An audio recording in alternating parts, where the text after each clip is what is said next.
Vamos voltar então ao nosso curso de Lógica e Programação, capítulo 1, primeiro contato. Estamos na sessão Aprender 1.3 e vamos aprender a conhecer um pouco sobre proposições.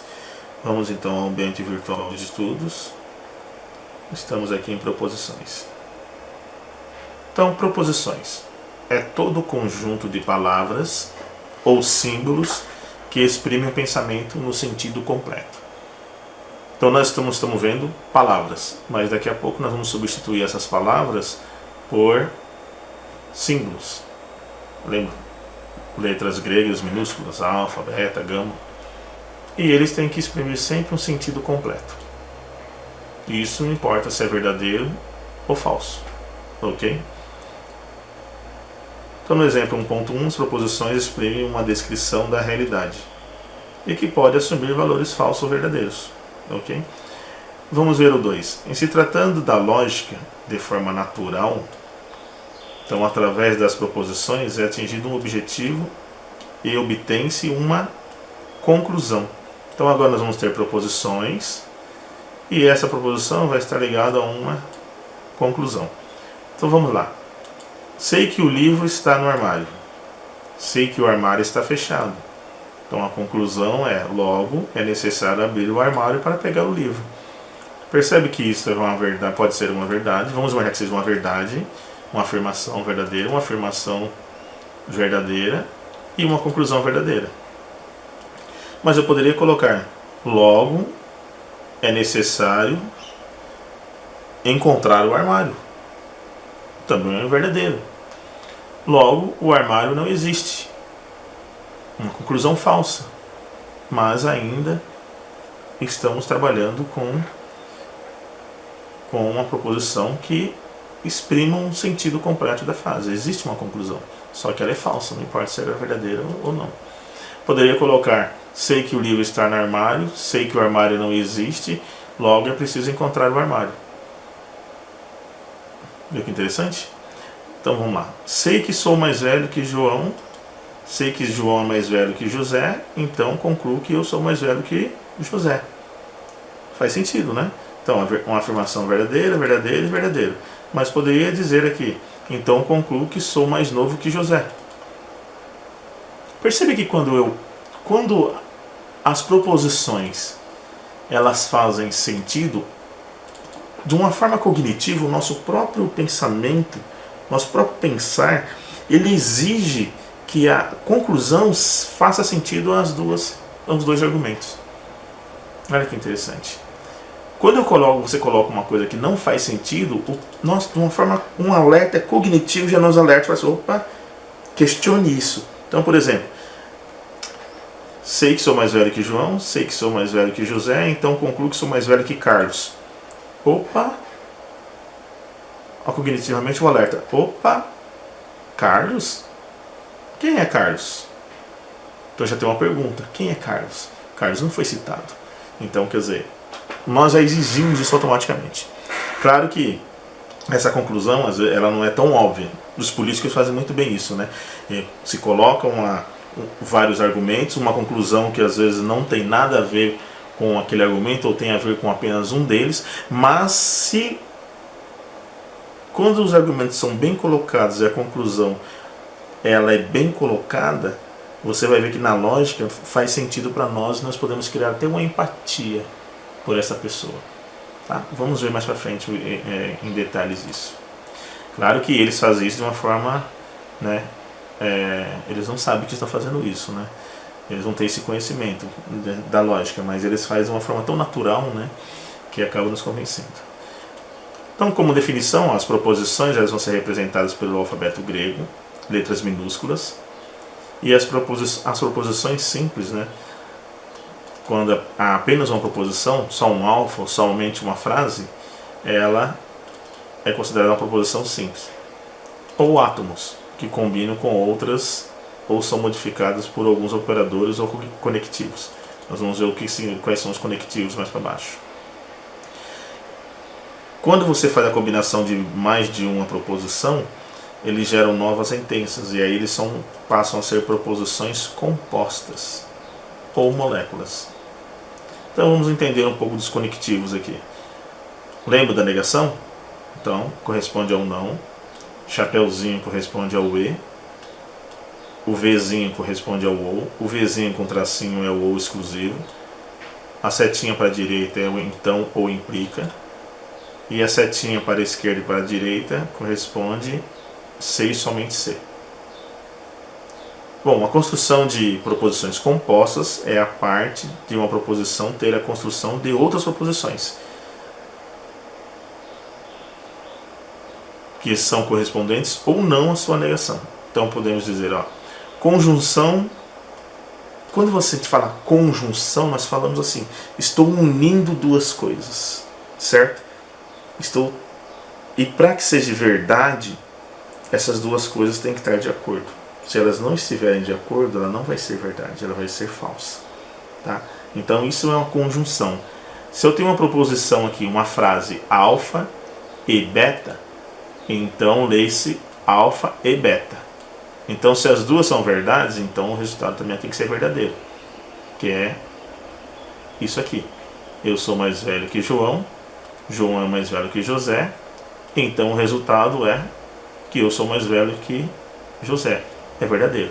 Isso é verdade, então o resultado é verdadeiro. Tá vendo? Por quê? Porque as duas aqui, elas têm que ser verdadeiras. Disjunção: alfa ou beta. Lê alfa ou beta. Disjunção, a gente tem aquela noção assim de separação. Está dizendo o seguinte: eu analiso separadamente um caso e um outro caso. Se um é falso e o outro é verdadeiro, então meu resultado é verdade. Tá? Nós vamos ver isso mais pra frente. Uma disjunção exclusiva é com tracinho. Então você tem alfa ou beta, ou alfa ou beta, um dos dois, ó. Ou alfa ou beta. Condicional: se alfa, então beta, ou alfa implica beta. Muito utilizado esse condicional aqui quando você vai fazer uma pergunta. Se porta estiver fechada, então eu abro a porta. Tá certo? Bicondicional é alfa, se e somente se, beta. Ou seja, são duas implicações aqui. Duas implicações. Então é alfa implica beta ou beta implica alfa. Então uma das duas tem que ser verdadeira. Ok? Então exemplo 1.3 tem: seja molécula ou a proposição composta, ou apenas sentença, né? Você pode chamar. Se Yolanda é estudiosa, então ela será aceita no MIT.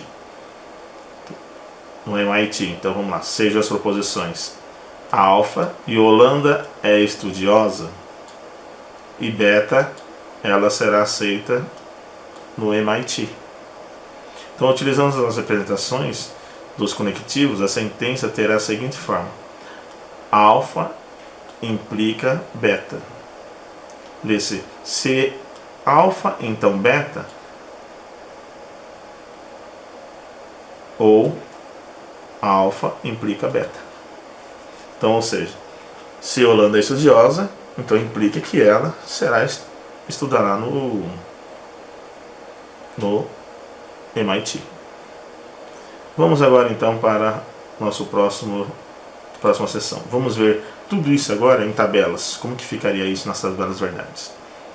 Então as tabelas verdade são demonstrações de operações sobre proposições, chamadas operações lógicas. Ok? As operações lógicas obedecem às regras de cálculo semelhante ao da aritmética. Então vamos ver algumas tabelas verdades. Tabela verdade 1.3 é a negação de uma proposição. Então a negação de uma proposição P, a proposição apresentada por não P, cujo valor lógico é a verdade. Então, se eu tenho uma proposição P, ela é verdadeira, a negação dela é falso. Se eu tenho uma proposição que já é falsa, então a negação dela seria verdade. Então vamos ver aqui um exemplo. Análise pelas igualdades, né, da verdade. Não P é igual, implica também dessa forma. Não verdade P. Então vamos lá. P. No Brasil, todo político é honesto. Certo? Então isso aqui já é uma falsidade.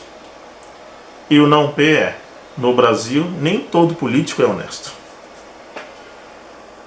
Tá certo? Então você tem aqui uma falsidade e tem uma verdade. É sempre assim. Então, por exemplo, o pássaro voa, é verdade. A negação dele é: o pássaro não voa. Aqui, o cachorro fala. A negação é: o cachorro fala. O que seria a negação disso seria uma verdade. Ok? Seria: o cachorro não fala. Seria a negação. Vamos lá. Tabela 1.4.